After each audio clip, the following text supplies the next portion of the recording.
తెలంగాణలో 500కే వంట గ్యాస్ సిలిండర్పై ప్రభుత్వం నుంచి ఎలాంటి ఆదేశాలు రాలేదని greater Hyderabad LPG dealers association అధ్యక్షుడు అశోక్ కుమార్ తెలిపారు. తెలంగాణలో 500కే వంట గ్యాస్ సిలిండర్పై ప్రభుత్వం నుంచి ఇప్పటి వరకు ఎలాంటి ఆదేశాలు రాలేదని greater Hyderabad LPG dealers association అధ్యక్షుడు అశోక్ కుమార్ తెలిపారు. ఇందుకు సంబంధించి రాష్ట్ర ప్రభుత్వం ఎలాంటి నియమ నిబంధనలు రూపొందించలేదన్నారు. కేవైసీ అప్డేట్ చేసిన వారికి మాత్రమే 500కు గ్యాస్ సిలిండర్ వస్తుందని జరుగుతున్న ప్రచారం కేవలం అపోహ మాత్రమేనన్నారు.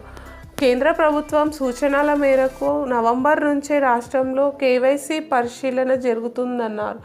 ఈ క్రమంలో 500కే వంట గ్యాస్ సిలిండర్ ఇస్తామని హామీ ఇవ్వడంతో వినియోగదారుల్లో కేవైసీపై ఆందోళన నెలకొందన్నారు. అందుకే వినియోగదారులు పెద్ద ఎత్తున గ్యాస్ ఏజెన్సీల వద్ద